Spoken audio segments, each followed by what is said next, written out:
Let's look at question number 21 to 30 of the 2021 JAMB Physics examination questions.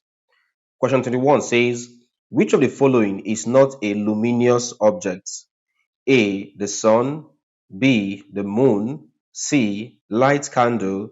D. Star. Okay. So which of the following is not a luminous object? To answer this question, we must first of all understand the meaning of the term luminous object. So when we say luminous object, what exactly do we mean? You want to know that a luminous object is one that gives off light. In other words, it glows or shines of its own accord. Now, to be able to glow, the object must have its own source of energy. All right. So if you look at these options here, A, of course, the sun produces its own source of light, right, or heat energy. So A, the sun is a luminous object.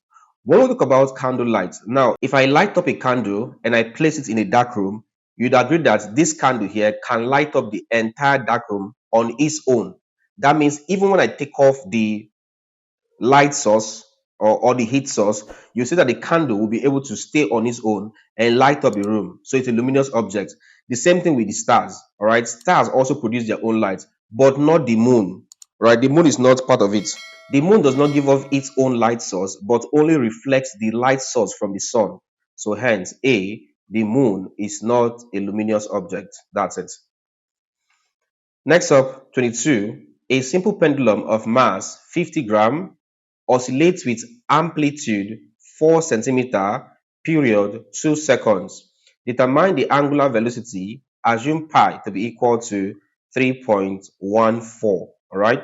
You have your options there. Option A, 3.14, B, 1.34, C, 6.14, D, 3.21.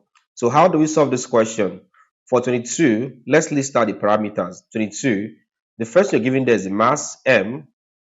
They said the mass is about 50 grams. So mass M, 50 grams. You have 50 grams. Next up, they said oscillates with an amplitude 4 cm.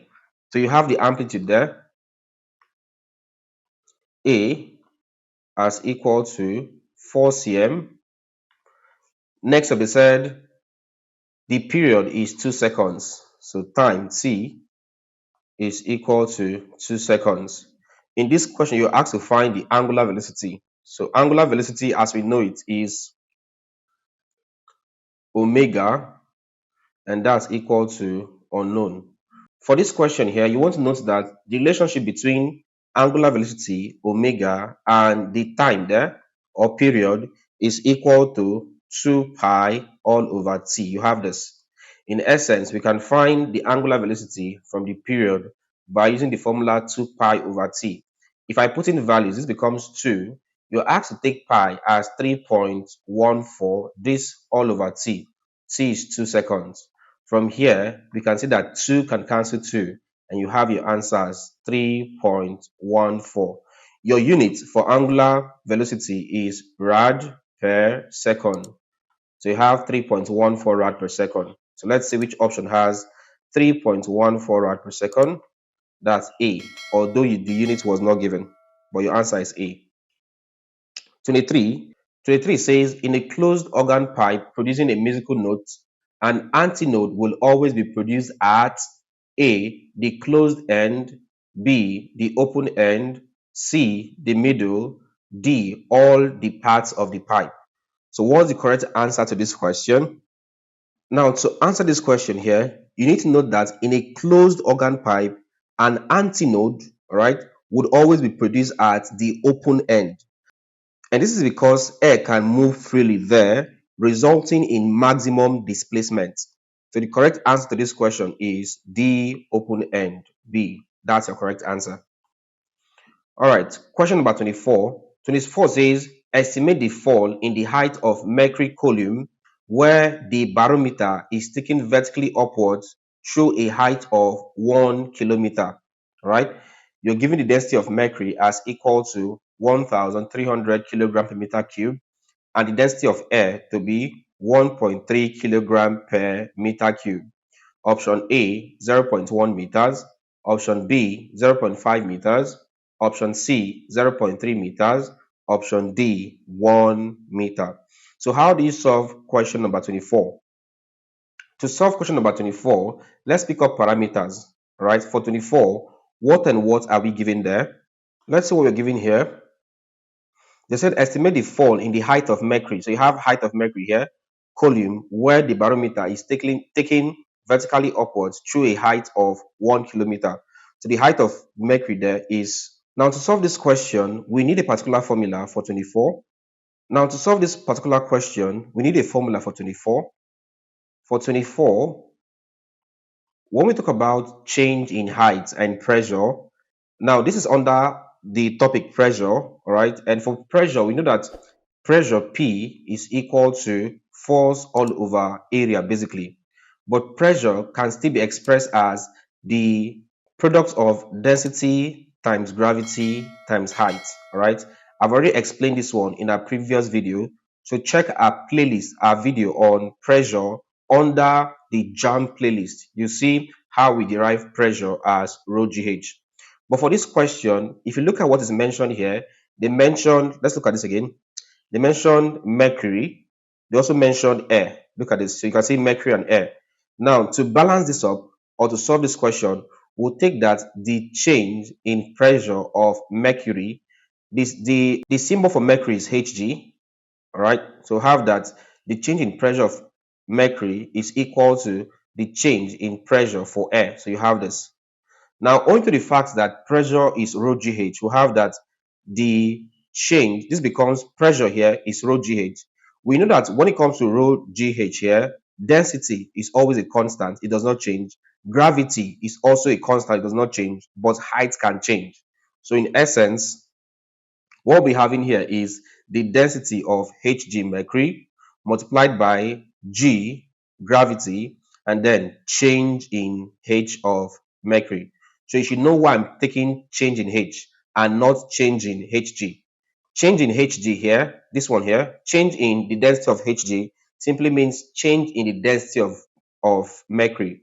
But we know that mercury is, or density, that's this, is always a constant, so it will not change. So the only thing that can change between density, gravity, and height is height. So this change here goes to height only. That's the concept.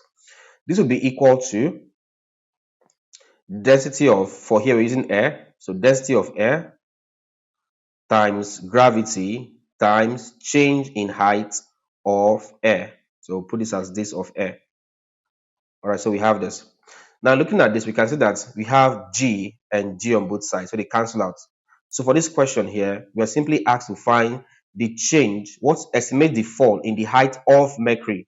So we're looking for the change in the height of mercury. That's change in height of mercury becomes divide this by density of mercury, or Hg, divide this by density of mercury. So we'd have our formula as the change in that height or the fall in height being equal to density of air times change in height of air all over density of mercury. Let's impute the values. What is the density of air as given the question? Density of air is given as 1.3. So we're having this as 1.3. It's equal to 1.3 density of air times the height. They said it falls through a height of 1 kilometer. 1 kilometer is 1,000 meters. It becomes 1,000 in meters all over density of mercury. The density of mercury, let's see what we have here. Density of mercury is 1,300. So it becomes 1,300. Working on this, 1.3 times 1,000 gives you 1,300. So you have 1,300 divided by 1,300. Of course, if you cancel this, this will be equal to what there? 1. So you have this. So this is change in height of mercury. It becomes 1 meter. All right, I think they're using meter there for height. Let's see. Yep. So the answer is D, 1 meter. So the correct answer here is D, 1 meter. So this is how we solve this question. Next up, question number 25. 25 says, what is the coefficient of friction between a wood of mass 1.6 kilogram and a horizontal surface if the limiting frictional force is 8 Newton? A 0.2, B 0.9, C 0.5, D 0.6. So how do we solve this particular question? Now to solve this question, we want to recall the formula that frictional force F is equal to the coefficient of friction times the normal reaction. We have this. So if you're asked what is the coefficient of friction, you're asked to find the value of mu. And to get mu, divide here by normal reaction, divide here by normal reaction. This cancels this. So mu, which is coefficient of friction, would have that mu, this is equal to frictional force all over normal reaction. And that's equal to frictional force all over. The normal reaction can still be expressed as the product of mass and gravity. Now with this, let's put in values. This is equal to, what is the value of the frictional force? They said if the limiting frictional force is 8 Newton, so the frictional force is 8 Newton, so it becomes 8 all over. When it comes to M, which is your mass, the value is 1.8 kilogram, so mass of 1.8. So mass is 1.8 times the value of gravity. Let's use 9.8 here. So this gives you 8 all over. I'll pick up my calculator. I'll punch 1.8 multiplied by 9.8. And that's about 17.64. So I have 17.64. If I do the division, 8 all over 17.64, that's about 0.45, approximately 0.5. That's my answer. So let's see if we have any option as 0.45 or 0.5.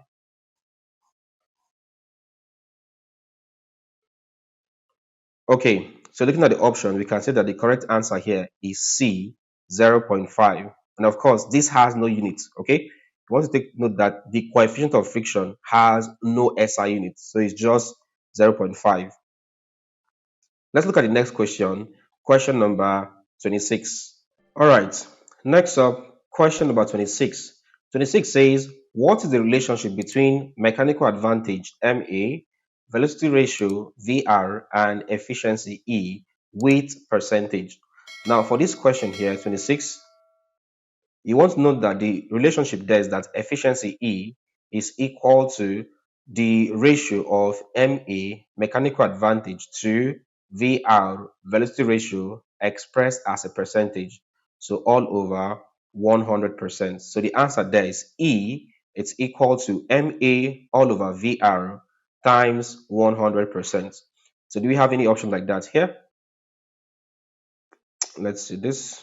No, not really. So there's no correct option, although B looks good, because from B, if I cross multiply, becomes M. This is all over 1, of course. So MA times 1 becomes MA is equal to E times VR, gives you E dot VR. So if this was an exam situation, I would most likely pick B, but it said with percentage. So it should be this times 100%. So if this was to be exam, I would just go with B. So MA is equal to E times VR. That's correct. Of course, times 100. So with percentage, so perhaps times 100%. So that's it. Next up, question 27 says, Mr. Roland observed his image through a plane mirror, kept a distance away from him at 4.7 meters in his room. At what distance is the image found from Roland's eye? A. 9.4 meters, B. 7.5 meters, C. 5.7 meters, D. 6.9 meters. So how do you solve this question? Now, let's try to get this in diagram form. Observe that they mentioned a plane mirror, all right? That's this, a plane mirror. Now, plane mirrors are simply the kind of mirrors we use in our houses. Here's something you should note about a plane mirror. Let's say this is my surface level, all right? And you have a plane mirror somewhere here. Let me just put this way and put this as a plane mirror here. If Mr. Roland stands at this point, right? Let's say he's standing here and he looks at a plane mirror like this. This plane mirror here, so this is Mr. Roland, he's the object. This plane mirror will form an image of Mr. Roland somewhere behind the mirror like this. So have something like this. What you want to notice is that if the distance from this is the image, let's call this I. All right, I is image, O is object. The distance between Mr. Roland, that's this, and the mirror, that's this. Let's call this distance A. This A here will be the exact same image between the mirror and the image. That's this. You have this as A. You have the same distance. In other words, for a plane mirror, don't forget we said this is a plane mirror. A plane mirror. The idea here is that for a plane mirror, the image is formed at the exact same distance of the object from the mirror. That's the concept. Now, if that's been said, they said Mr. Roland observed his image through a plane mirror, kept a distance away from him. So distance between him and the plane mirror is 4.7 meters in his room. So let's say this. That means from here, Mr. Roland, the image, the object from here up to your plane mirror, that's here, which is of course this one here, taking this, all right, it's about 4.7 meters. If this is 4.7 meters, we know that the image that's here will be formed at the same distance, 4.7 meters. It will be the same thing. That's why it's a plane mirror, all right? That means the image distance and the object distance will be the same thing. Also, the image size and the plane and the object size will also be the same thing. All right. Image distance and object distance will be the same. Also, image size and object size will be the same thing. Now, with this being established, what's the question? They said, at what distance is the image found from Mr. Roland's eye? Where is Mr. Roland's eye? Of course, his eye would be somewhere around here, which is the same thing as his position. That's this point. Let's call this A.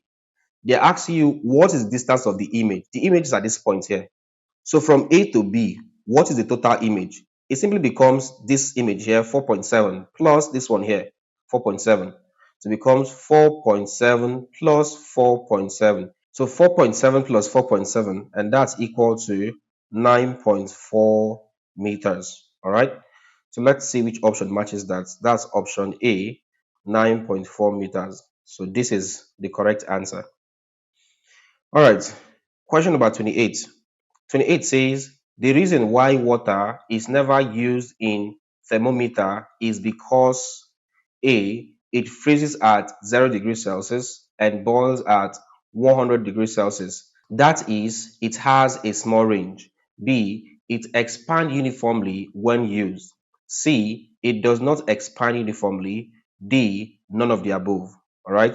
So why is water never used in a thermometer? What's the reason? Now you want to note that the reason why water is never used in a thermometer is because it freezes at 0 degrees Celsius and boils at 100 degrees Celsius. And for a thermometer, we also want to measure temperature lesser than or lower than 0 degrees Celsius, perhaps -3, -17 degrees Celsius. And at that point, water would freeze. So water is therefore not suitable. So in essence, the answer there is A. It freezes at 0 degrees Celsius and boils at 100 degrees Celsius. And because of that, the range is just too small. All right. Next up, question 29. The most suitable type of mirror used for the construction of a searchlight is the A, concave mirror, B, convex mirror, C, spherical mirror, D, parabolic mirror. Now for this question here, you want to note that for a searchlight, right? For a searchlight, you want to note that usually a searchlight is usually this curved, right? This way, this curved. You have this, it shines this way, very bright like this. And this is only possible because the mirror has to be in this form here like this. And this is a parabola. All right. So the correct answer there is D, parabolic mirror. That's D. Finally, question number 30. 30 says a good electric cell should have 30 says a good electric cell should have which of the following? A minimum of polarization effect. B, a long life. C, a cheap and safe electrolyte. D, all of the following. So I think this question has been repeated in this year. We already answered this previously. So the answer here, as we said previously, is all of the above. This question is actually repeated. All right. Yes, so we said a good cell should have, of course, it should have a minimum of polarization effect. And of course, it should last long. That means it should have a long life. And of course, the material should be cheap. And while it is cheap, it should not be hazardous. That means it should be cheap and safe, or you should have cheap and safe electrolytes. That means the correct answer is all of the following, or all of the above. All right, so with that said, we are done with this particular session. As usual, I'll leave question 31 for you. 31 says, if an object whose mass is 3 kilogram moves in a circular path of a radius 0.7 meters, records a speed at 2 meters per second, what is the result of the angular velocity? A, 4 rads, B, 1 rad, C, 3 rads, D, 5 rads. All right, of the angular velocity.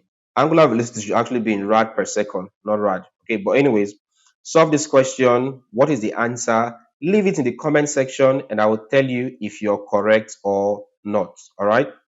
Okay, guys, so please take note that we have a JAMB WhatsApp group for 2026 JAMB Bites. All right. So if you're writing JAMB for 2026, we have a JAMB WhatsApp group where we do daily revisions on physics, chemistry, mathematics, and biology. So if you're a science student and you want to join our JAMB WhatsApp group, I'll leave a link to the JAMB WhatsApp group in the video description. All right.